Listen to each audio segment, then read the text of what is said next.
Mom texted, "You're not a priority," while I ate alone at my promotion dinner. 2 hours later, cousin posted, "Family night for the real success story, my brother's Tesla." I paid the $1,940 bill, went home, canceled the mortgage. I'd covered 3 years and taped a note, let him pay it. By morning, 81 missed calls, and my brother was at my door crying. Hey Reddit, I'm Erin S. Wilkes, 35, female, and I'm sitting here at 3:00 a.m. on my couch with a glass of whiskey trying to process the absolute show that's been the last 72 hours of my life. I need to write this down before I second guess what I did, because right now, watching my phone blow up with increasingly desperate messages, I'm feeling pretty freaking satisfied. But let's back up. Way up, because this story doesn't start 3 days ago. It starts about 30 years ago when my brother Devin was born. And apparently the universe decided I was just the opening act. I'm the oldest of 2 kids. Devin's 3 years younger. And from the moment that kid could walk, he was the center of my parents' world. Not in a subtle way either. I'm talking full-blown golden child worship that would make a helicopter parent look chill. When I was 8 and Devin was 5, I won the regional spelling bee. Studied my ass off for months, beat out 200 other kids. My parents attended because they had to. I was their ride home from school. The trophy went on a shelf in my room where it collected dust. No celebration, no special dinner, just a good job and back to normal life. 3 months later, Devin scored a goal in Pee Wee soccer. 1 goal out of a season where his team lost every single game. My parents threw him a party, invited the whole neighborhood, got him a cake with his name and frosting, and a little edible soccer ball. They hired a photographer, actual professional photos of Devin with his participation trophy. The main photo from that party is still the centerpiece of my mom's Facebook profile to this day. That's just how it was. I learned early that no matter what I accomplished, Devin's participation trophy would somehow be more important. Middle school wasn't any better. I made honor roll every single quarter for 3 years straight. My parents signed the certificates and stuck them in a drawer. Devin made honor roll once in 3 years, and they took him to Dave & Buster's and let him invite 4 friends. I remember sitting at that table watching Devin and his buddies play arcade games with the $200 in tokens my parents had bought, thinking about how my straight A's had earned me a signature and a drawer. High school. I graduated valedictorian, got a full ride to state for engineering. Devin barely graduated with a 2.3 GPA, and my parents were so relieved he'd made it that they bought him a car, a decent one too. A Honda Accord, only 4 years old with under 60,000 miles. Me? I got a hearty handshake and was told that scholarship showed I didn't need their help. I drove my mom's old minivan to college for my first 2 years until I could afford to buy my own beater. College was more of the same. I worked 2 jobs, one at the campus IT help desk, another doing weekend shifts at a warehouse while maintaining a 3.9 GPA in one of the hardest majors offered. I was exhausted constantly, lived off ramen, peanut butter sandwiches, and the occasional splurge at Taco Bell, but I was determined to graduate debt-free with that scholarship. Devin went to community college on my parents' dime. They paid his tuition, his books, gave him a monthly allowance for expenses.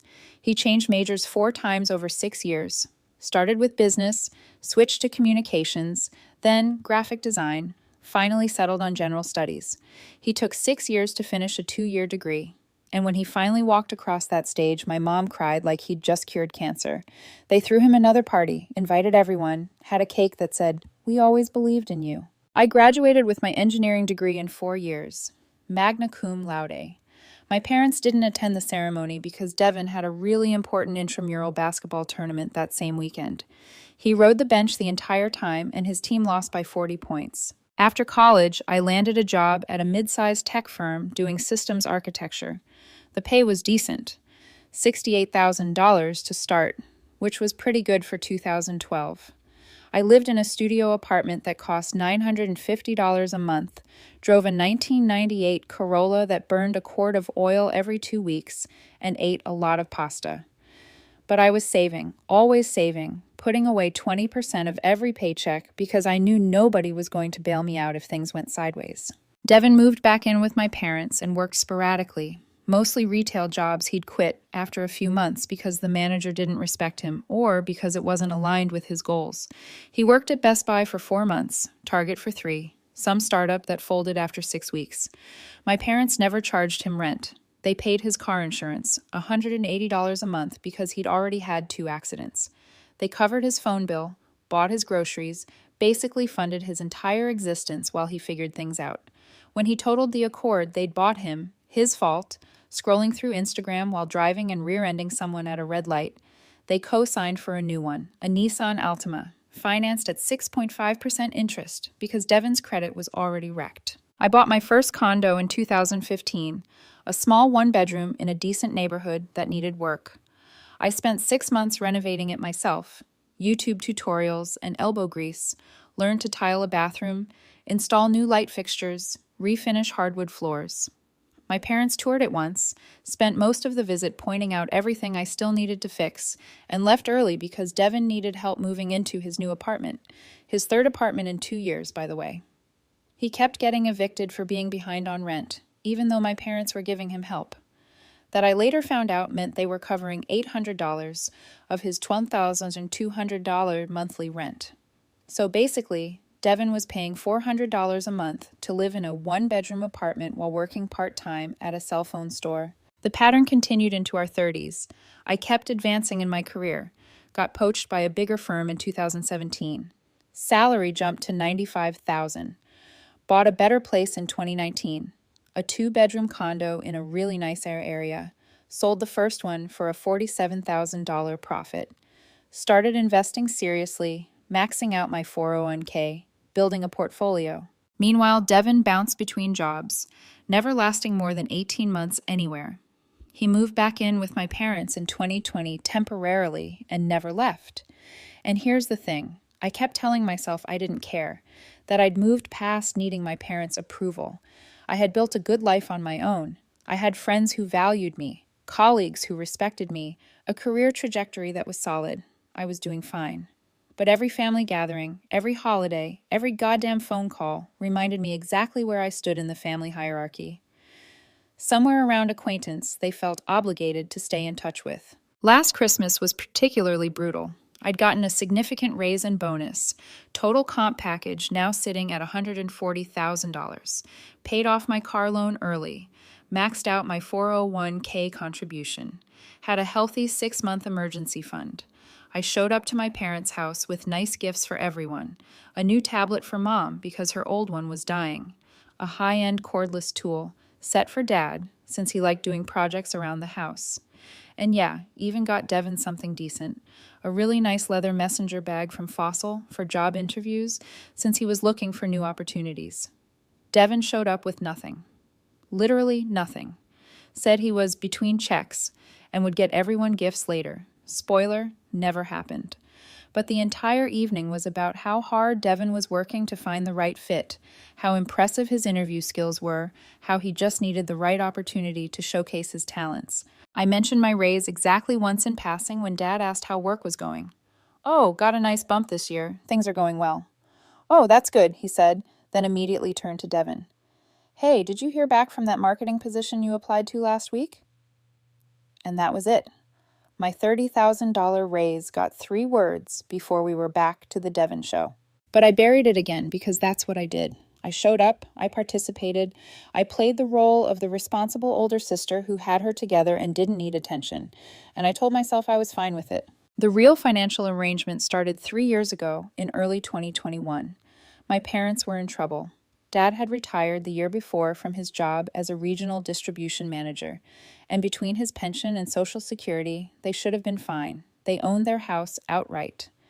A nice 3-bedroom in a decent suburb, bought in 1995 for $180,000. Probably worth $400,000 now. Should have been fine. Except Dad called me one night in February 2021, voice tight with stress I'd rarely heard from him, and explained they were 3 months behind on their property taxes and were getting threatening letters from the county. Nearly $8,000, owed with penalties and interest stacking up daily. They were facing a tax lien which could eventually lead to the county seizing the house. I drove over the next day, sat down at their kitchen table with their finances spread out. It was ugly. Turns out they'd refinanced the house in 2018 to pay off credit card debt, except they'd taken out way more than the debt, pulled out $85,000 total on a cash-out refi. The credit card debt they'd paid off? About $30,000 across 4 cards. The rest, $55,000, had somehow evaporated over 3 years, and they couldn't tell me where. I could guess. Devin had borrowed $20,500 for his security deposit and first month's rent on that apartment in 2019. He'd needed $1,800 for car repairs after he ignored the check engine light until his transmission failed. There was the $300 for his business idea, some Amway-style nutrition supplement thing that lasted 2 months. Plus, Mom had developed a serious QVC habit that Dad couldn't bring himself to confront her about. Boxes arrived weekly, kitchen gadgets, decorative items, jewelry, crafting supplies she never used. Their new mortgage from the 2018 refi was $1,575 a month on a 20-year note. On top of that, they had a car payment for Mom's SUV, $480 monthly, because she'd insisted on a newer model in 2019, plus utilities running $350 to $400 a month, insurance, property taxes that they'd been letting slide, the usual costs of living. Dad's pension covered most of it, but not all.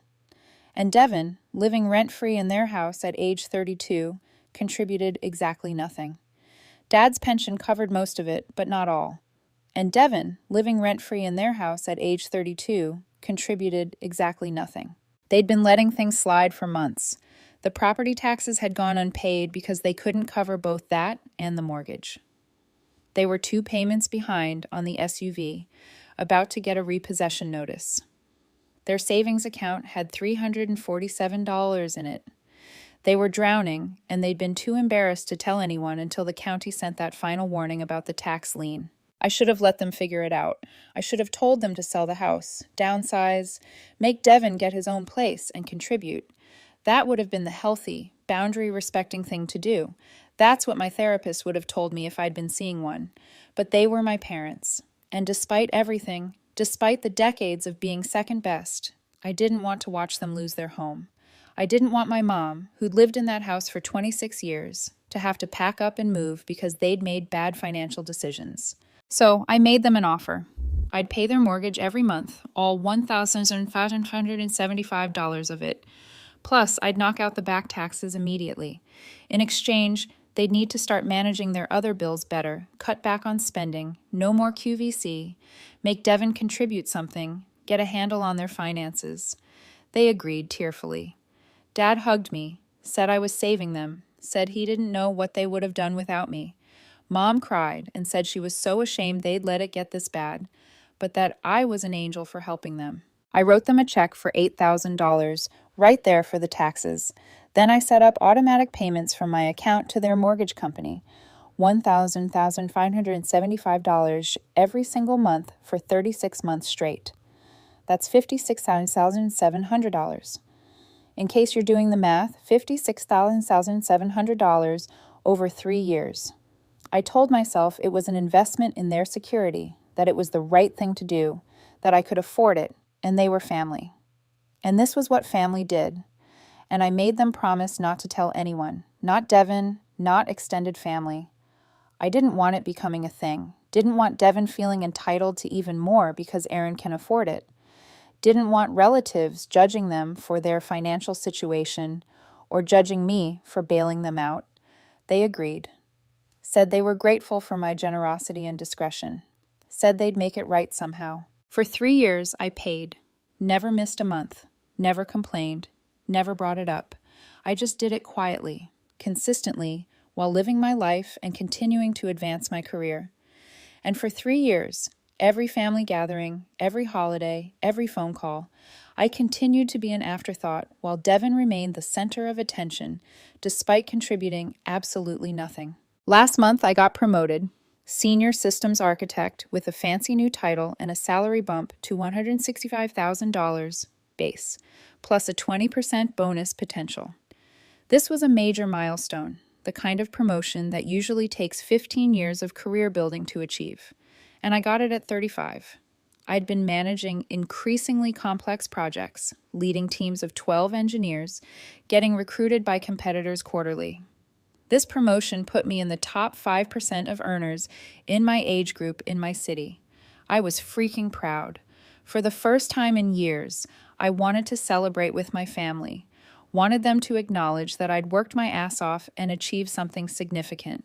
I called my mom the day I got the news while walking to my car in the parking garage, still riding high from the meeting where they'd told me, "Hey, Mom, got some really good news today. Got promoted to senior systems architect. Pretty big deal for me." "Oh, that's wonderful, honey," she said, distracted. I could hear Devin's voice in the background. "Devin's here. We're helping him with something. Can I call you back?" "Sure, yeah, just wanted to share the news." "That's great, sweetie. Talk soon." She didn't call back. 2 days later, I texted my dad. "Just got promoted. Want to celebrate this weekend if you guys are free. Dinner on me." His response came 4 hours later. "Congrats. We'll check calendar and let you know." Never heard back. Fine. I was used to it, but this time it stung more than usual. This was a big deal to me, and they couldn't even pretend to care for 5 minutes. So I decided to celebrate by myself. Made a reservation at Morello's, this upscale Italian place downtown that I'd been wanting to try. Jacket required dress code, 200 plus bottles of wine. Michelin recommended, the works. Figured I'd earned the right to treat myself properly. If my family wasn't going to celebrate my achievement, I damn well would. Yesterday, Wednesday night, I put on my best suit, the charcoal Tom Ford I bought myself last year, paired it with a burgundy tie, and drove downtown. The restaurant was on the 14th floor of a historic building, floor-to-ceiling windows overlooking the city lights. I walked into Morello's alone at 7:30 p.m., got seated at a small table by the window with a perfect view of the downtown skyline. The waiter, seeing I was dining solo, gave me that professional sympathy smile waiters perfect over the years. "Table for one tonight, ma'am?" "Just me," I confirmed, not feeling embarrassed about it. "Celebrating a promotion." "Congratulations," he said warmly, and it felt more genuine than anything my family had offered. "May I suggest starting with our Prosecco? We have a lovely bottle from the Veneto region." I did, and I ordered properly. The butternut squash and sage risotto to start. Then the dry-aged ribeye, 48 ounces, perfectly marbled, cooked medium rare. Roasted Brussels sprouts with pancetta. A bottle of wine that cost more than my weekly grocery budget. Some Barolo the sommelier recommended. I was treating myself because nobody else was going to acknowledge what I'd accomplished. The food was incredible. Every bite of that risotto was perfect, creamy, perfectly seasoned. The sage giving it this earthy complexity that made me understand why people get obsessed with Italian food. The ribeye arrived on a sizzling plate, crusty and caramelized on the outside, tender and pink inside. I was savoring it, actually enjoying myself despite being alone. About 45 minutes into my meal, I was working through the risotto, halfway through my first glass of the Barolo, when my phone buzzed on the table. Text from Mom. "How was your day?" I smiled. Maybe she'd remembered. Maybe she'd actually followed up about the promotion. Felt bad about blowing me off earlier. "Pretty good," I replied. "At Morello's celebrating my promotion. Ribeye here is incredible." I watched the 3 dots appear, disappear, appear again. My chest felt light, hopeful even. Maybe this was the moment they'd acknowledge. Then, "That's nice. Hey, can't really talk now. Devin's big night. We're all together." I stared at that message, read it 3 times. Each time it got worse. "Devin's big night. What's going on?" I typed back, though part of me already knew this wasn't going to be good. The response came fast. "Devin bought a Tesla. We're all here celebrating. It's so exciting. He worked so hard for this. So proud of him." I felt something crack inside my chest. Physically felt it, like someone had reached in and snapped a bone. I'm sitting at one of the best restaurants in the city, alone, celebrating a promotion that took 15 years of grinding to achieve. And my entire family, parents, brother, apparently cousins and friends, are together having a big night because Devin bought a freaking car, not earned through some career achievement, not won through hard work, not achieved through sacrifice, bought with money he definitely didn't have. "Oh," I typed back. My hands weren't shaking. I was weirdly calm. "That's great. Congrats to him." "Thanks, sweetie. Talk later." I set my phone down. stared at my perfectly cooked steak, my wine, my expensive meal. It all tasted like cardboard now. The waiter came by, asked if everything was all right. I nodded, smiled, told him it was perfect, kept eating mechanically. 20 minutes later, working through the Brussels sprouts now, just going through the motions, my phone buzzed again. Instagram notification. My cousin Rachel had posted a story. I shouldn't have looked. I knew I shouldn't have, but I opened it anyway. And there they were, all of them.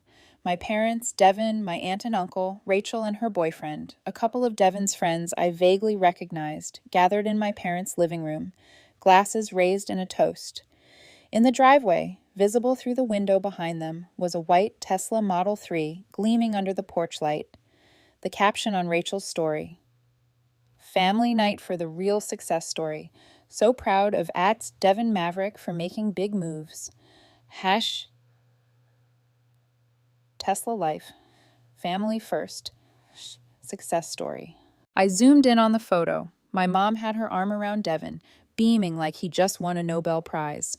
My dad was shaking his hand with both hands. The way you congratulate someone on a major life achievement. Everyone looked genuinely joyful. There was a cake on the coffee table, a freaking cake for a car purchase. I took a screenshot, not sure why, just instinct. Then I scrolled back to my messages, looked at Mom's text, Devin's big night, and something in me just stopped caring. All the hurt, all the resentment, all the years of being second best just crystallized into this perfect, cold clarity. I flagged down the waiter. "Can I get the check, please?" "Of course, ma'am. Did you save room for dessert?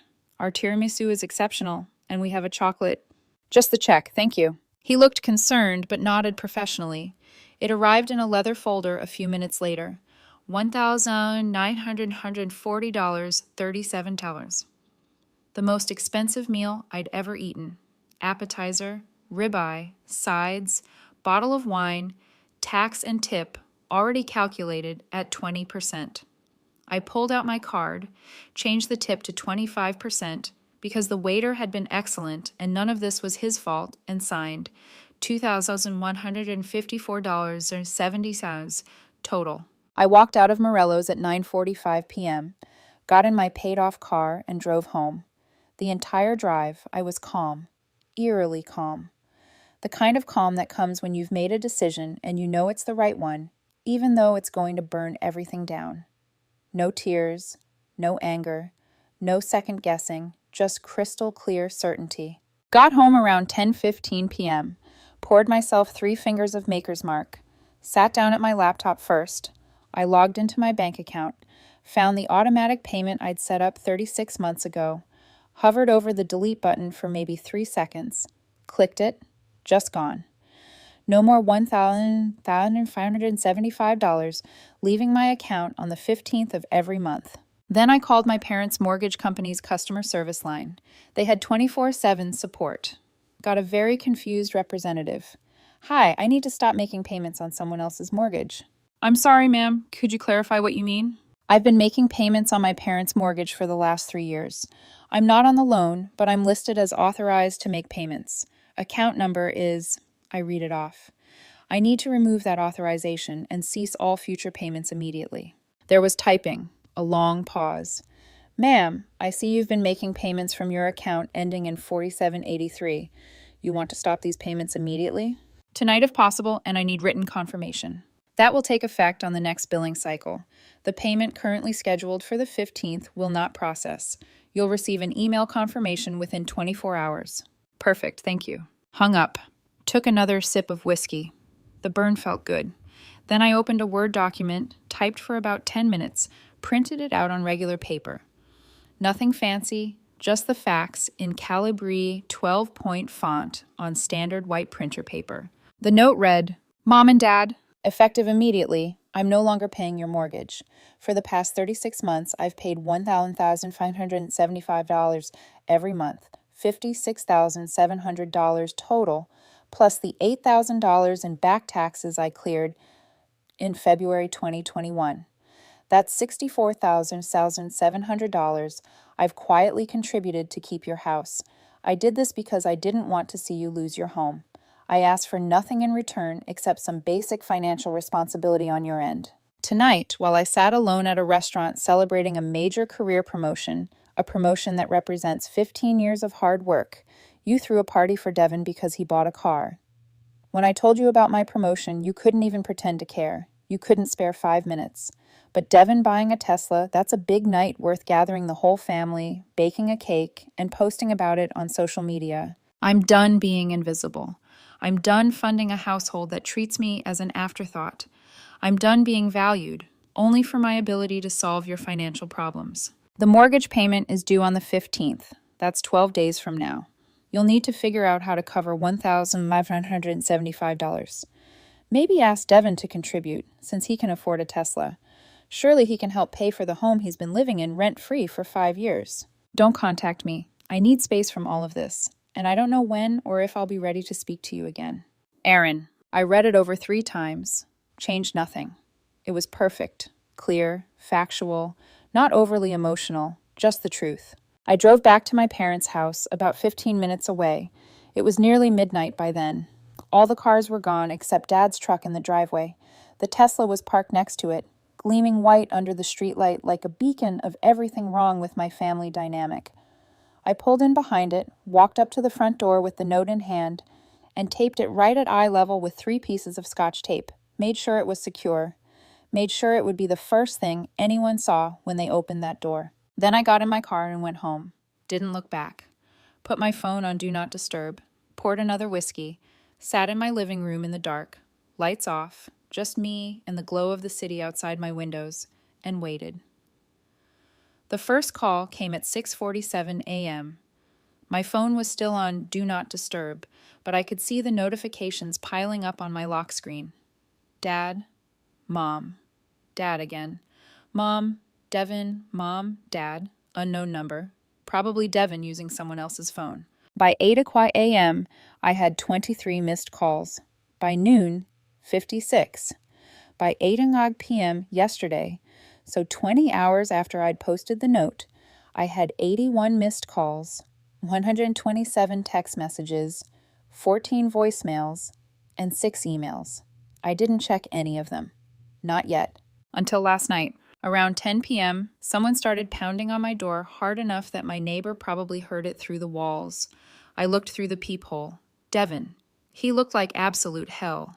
Red, swollen eyes, hoodie thrown over wrinkled clothes that looked like he'd slept in them, clearly hadn't showered. He was crying, actually crying, shoulders shaking, snot running down his face. Aaron, he pounded again.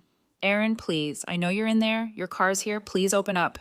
I stood there silent, watching him through the peephole. I'm sorry, okay? I'm so sorry. I didn't know. I swear I didn't know you were paying their mortgage. If I'd known... He broke down, crying harder, slid down the door until he was sitting on my doorstep, face in his hands. Please, Aaron. Dad's freaking out. Mom won't stop crying. They can't afford the mortgage without you. I can't help them. The Tesla, I leased it. I barely got approved. The down payment was $4,500, and I had to borrow that from Mom and Dad. My payment is $680 a month, and I don't even know how I'm going to make that. I closed my eyes, took a deep breath. Please, you're my sister. We need you. I need you. I screwed up, okay? We all screwed up, but please, you can't do this to them. They'll lose the house. I opened the door. Just a crack, enough to speak through the gap. The chain lock still engaged. Devin scrambled to his feet. Aaron, go home, I said quietly. Aaron, please, just listen. I said go home. You need to leave my property before I call the police. But they can't. They can't make the payment without you. Dad's pension doesn't cover it. And they can, I said evenly. They just need to sell that Tesla you just bought. Take that $4,500 you spent on the down payment. Oh wait, that was their money, wasn't it? They need to make you start paying rent. They need to cut their expenses and live within their means like everyone else. I can't pay rent, he said, tears streaming down his face. I'm barely covering my own car payment. Then you shouldn't have leased a freaking Tesla, I said flatly. Devin's face crumpled. We're family. Family shows up for each other. Family celebrates each other's wins. Family doesn't throw parties for car leases while ignoring actual accomplishments. You want to know what family is? I said, my voice rising now for the first time. Family doesn't take $64,700 from someone and never acknowledge it. Family doesn't treat someone like an ATM machine that occasionally shows up for holidays. I'll make it right, Devin said desperately. Just give me a chance. I'll get a better job. I'll pay you back every cent. I don't want your money, Devin. I want you to be a freaking adult. I want Mom and Dad to stop enabling you, but mostly, I want all of you to leave me the hell alone. I started to close the door. Wait! Devin shoved his foot in the gap. At least talk to Mom and Dad, please. They're destroyed. Mom hasn't stopped crying since yesterday morning. She's making herself sick. Good, I said, and I meant it with every fiber of my being. Maybe she should have thought about that before she couldn't spare 5 minutes to care about my promotion, but threw a party for your leased car. That's not fair. What's not fair? I snapped. What's not fair is paying someone's mortgage for 3 years while being treated like I don't exist. What's not fair is working my ass off my entire life while watching you coast on their support. What's not fair is being told I'm not a priority by the people whose financial security I've been personally guaranteeing for 36 months straight. Devin pulled his foot back. He was full on sobbing now. I'm sorry. I'm so sorry. Good night, Devin. I closed the door, locked it, and walked away while he kept knocking and pleading for another 5 minutes. Eventually, he left. This morning, I finally looked at my messages. Most were from my parents, increasingly desperate as the hours passed. Mom, 6:47 a.m. yesterday. Aaron, please call me. We need to talk about this note. Dad, 7:15 a.m. Daughter, let's discuss this. There's been a misunderstanding. Mom, 7:33 a.m. Aaron, you can't do this to us. We're your parents. Dad, 8:02 a.m. This is extremely irresponsible. We have a mortgage due in 12 days. Call me back now. Mom, 8:45 a.m. How could you do this to your own family after everything we've done for you? That one made me laugh out loud. Everything they've done for me, right. Dad, 10:30 a.m. Your mother is beside herself. This is affecting her health. Is this really what you want? Mom, 12:14 p.m. We gave you life. We raised you, and this is how you repay us? The texts kept coming throughout the day, cycling through guilt, anger, bargaining, more guilt, back to anger. By yesterday evening, they'd shifted tactics. Mom, 6:15 p.m. Devin told us he came to see you. He said you wouldn't even talk to him. He's your brother, Aaron. How can you be so cruel? Dad, 7:42 p.m. We will figure this out without you. Don't think we need you. We're contacting a lawyer about the money you basically stole from us. That was my favorite. I stole money from them by stopping payments on a mortgage I was never obligated to pay in the first place. Good luck with that lawyer, Dad. Then this morning, the tone shifted again. More voicemails from Mom, her voice thick with tears. Aaron, sweetie, please, I'm begging you. We made mistakes, okay? We should have celebrated your promotion properly. We should have been there for you. But please don't punish us like this. We're going to lose everything. Your father and I will be homeless. Is that what you want? And from Dad, I'm asking you, woman to man, to reconsider this. What you've done for us these 3 years, we're grateful. We really are. We just didn't know how to show it properly. But we can't make this payment. We can't. Please think about what you're doing to your mother. I've also gotten messages from relatives who apparently got pulled into this. My Aunt Carol, Rachel's mom. Aaron, I don't know what's going on, but your parents are devastated. Whatever happened between you all, it can be fixed. Family is forever. Call your mother. My cousin Rachel. Hey, I heard about what happened.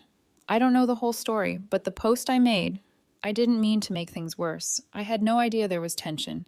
Your parents are really struggling. Can you at least talk to them? Even Devin sent me multiple texts over the last 24 hours. Aaron, I'm moving out. I'm returning the Tesla to the dealership tomorrow. I'm going to get a second job. Please just give them 1 more month to figure things out. I told them I'd start paying $800 per month in rent starting next week. That'll help cover part of the mortgage. Please, I'm trying to fix this. You were right about all of it. I've been a selfish piece of crap, and they've let me get away with it my whole life. I'm going to change. I swear to God. Just please don't let them lose their house over this. Here's the thing, Reddit. I'm not actually trying to make them lose their house. Despite everything, I don't want my parents to be homeless. But I'm also completely done being taken for granted. Done being the invisible daughter who's only valued when they need money. Done watching Devin get celebrated for doing the bare minimum while I'm ignored for actually achieving things that matter. The mortgage is due in 10 days. They can sell the Tesla, even returning it to the dealership. They'll probably owe money on the lease, but that's their problem. They can make Devin pay actual rent like a grown adult. They can cut their expenses. They can sell Mom's SUV and get something cheaper.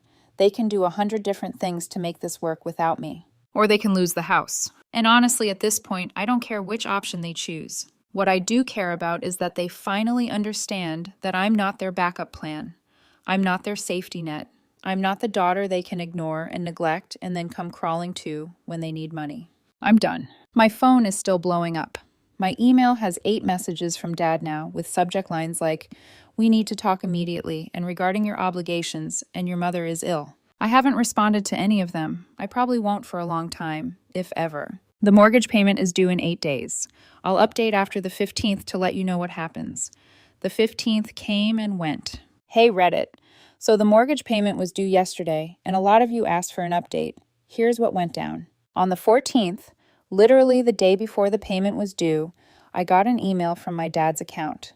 Subject line, payment confirmation. No message in the body, just a screenshot of their mortgage account showing a pending payment of $1,575 scheduled to process on the 15th. That was it. No apology, no explanation, just proof that they'd figured it out. I didn't respond. Through my cousin Rachel, who's been trying to play Switzerland in all this, I found out what actually happened. Devin returned the Tesla on the 12th.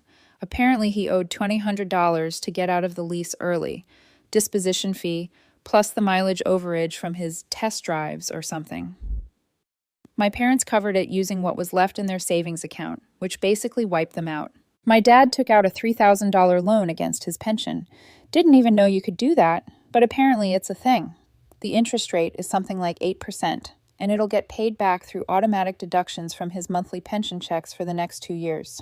Devin moved into the basement and started paying $900 per month in rent. His first payment cleared on the 13th.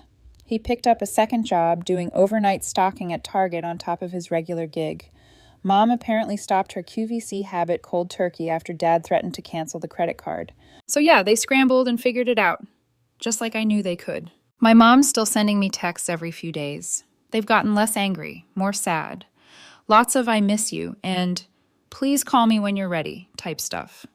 I haven't blocked her, but I haven't responded either. Dad sent one email last week that was actually semi-reasonable, acknowledged they'd taken me for granted, said they were working on things as a family and that the door was open when I was ready to talk. Still didn't apologize for the Tesla party or ignoring my promotion, but whatever. Baby steps, I guess. Devin left me alone after that night at my door. According to Rachel, he's apparently actually showing up to both jobs and hasn't complained once. She said he looks exhausted, but different somehow. Not sure I care, but it's something. The extended family has mostly backed off. A few relatives have reached out privately to say they get it, that they'd seen the favoritism for years, and were glad I finally stood up for myself. That felt validating. I've been surprisingly at peace. The silence is beautiful. My apartment feels lighter. My evenings are calm. I've been going to the gym more, cooking real meals, sleeping better than I have in years. It's amazing how much space you get back in your life when you stop carrying the weight of everyone else's chaos. Work's been great. The promotions opened doors I didn't even know existed. My team respects me. My boss actually appreciates what I bring to the table, and I've started mentoring a couple of younger women in engineering, something I never thought I'd have time or energy for. Last weekend, I took a short trip up north, stayed in a little cabin near Sedona, no phone service, no email. Just hiked, read, and sat in quiet. First time in decades I've felt like I wasn't waiting for my phone to ring with someone else's emergency. When I got home Sunday night, there was a card in my mailbox. No return address, but I recognized my mother's handwriting immediately. It said, "Aaron, we made a lot of mistakes. We took you for granted because you always seemed so strong, so capable. It was easier to rely on you than to face what we were doing wrong. I don't expect you to forgive us, but I want you to know we're trying to change. Devin's finally helping out. Your father and I are learning to manage our money better. I stopped ordering from QVC. It's quiet around here now. Maybe too quiet. We're proud of you, even if we didn't say it enough. You've always been the one who held this family together, even when we didn't deserve it. Love, Mom." I read it once, folded it back up, and tucked it in a drawer. I'm not ready to respond. Maybe someday. Maybe not. For now, I'm focusing on me. I've started therapy. Booked a trip to Italy for next spring. Something I've wanted to do since college, but always put off because I was too busy helping family. And when people ask how things are with my parents, I tell them the truth. We're taking a break. Because that's what it is. A break from guilt. A break from obligation. A break from pretending I'm fine while being used. Maybe one day there will be forgiveness. Maybe not. But either way, for the first time in my life, I finally feel free.